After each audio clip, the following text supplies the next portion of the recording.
Good morning, everyone. This is Dana from NexGen, and welcome to November. In honor of our upcoming home buyers seminar, I decided to do another wealth case study. This wealth case study focuses on a married couple from two different generations. Gregory is a retired postal worker and Army veteran.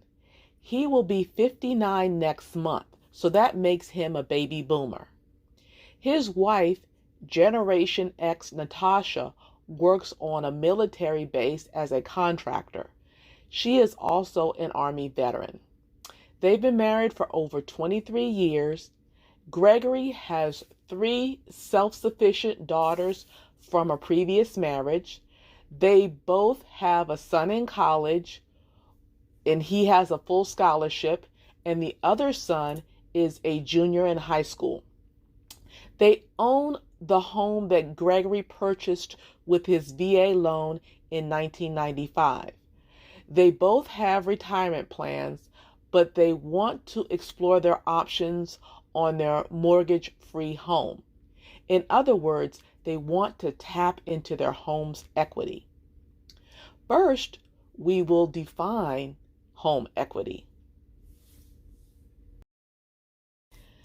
This is the definition of home equity.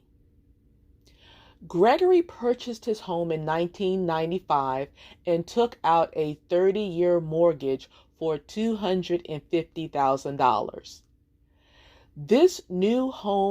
This new construction home appraised for $250,000.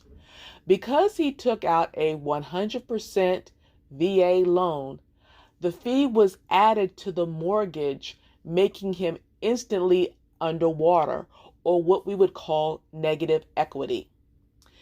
This did not bother Gregory because he planned to stay in the home. If you remember from our previous videos, unless Gregory added more money to his principal balance or the home appreciated in value, Gregory's principal payment would not exceed the accrued interest until his 14th year. When Gregory married Natasha, they were able to significantly reduce their mortgage balance, thus increasing their home equity.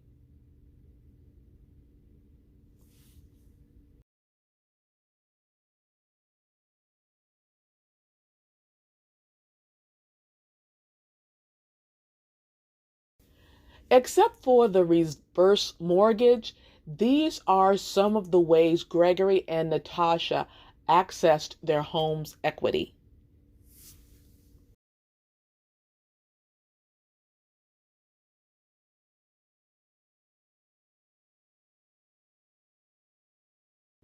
When Gregory purchased the home in 1995, his interest rate was 8%. At the time, it was the most favorable rate. In 2003, when his neighbors were moving to larger homes, Gregory explored refinancing his home. The rates were coming down and his home had appreciated in value. He refinanced his home for $350,000, 3% fixed rate for 15 years. His mortgage payments increased, but he used the excess funds to clear his debts. Instead of the home being paid off in 2025, his home would be paid off in 2018, saving him tens of thousands of dollars in interest. And this is an example of a cash out refinance.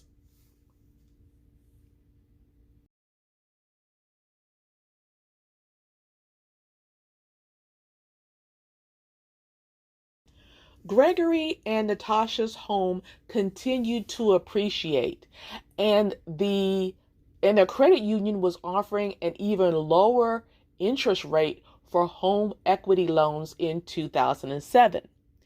Gregory and Natasha needed repairs done on the home, and they also needed to replace their vehicles. So instead of refinancing and restarting the mortgage clock, they decided to take out a second mortgage. So a second mortgage is another loan taken out against the property that already has a mortgage. A second loan or a mortgage against the house can either be a home equity loan, which is a lump sum loan with a fixed term and rate, or what they call a home equity line of credit. A home equity line of credit has variable rates and access to continuous use of the funds. Because the interest rates on a home equity line of credit was fluctuating, they decided to get a home equity loan that actually met their needs. So both the first and second mortgages were paid off in 2017. Natasha and Gregory were officially debt-free. So when Gregory decided to retire in 2019, he knew there was a possibility he might have to wait 6 months before he could get his retirement check. They built up a nice 1-year emergency fund, but they had teenagers and expenses were increasing.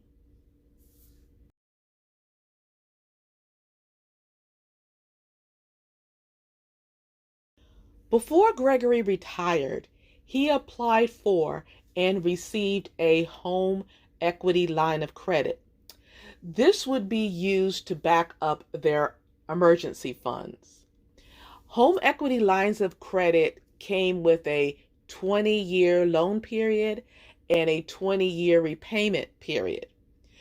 The good news is he didn't have to use it, or he hasn't used it thus far. And unlike the home equity loan, he only repays the variable loan rate if he uses it. So in 2020, the interest rate was 3%. Now the interest rate is over 10%.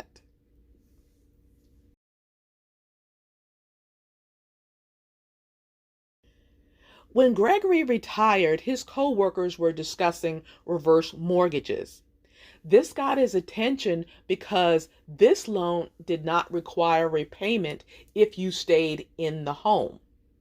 When he looked into it, he found out that neither he nor his wife qualified for reverse mortgages at that time.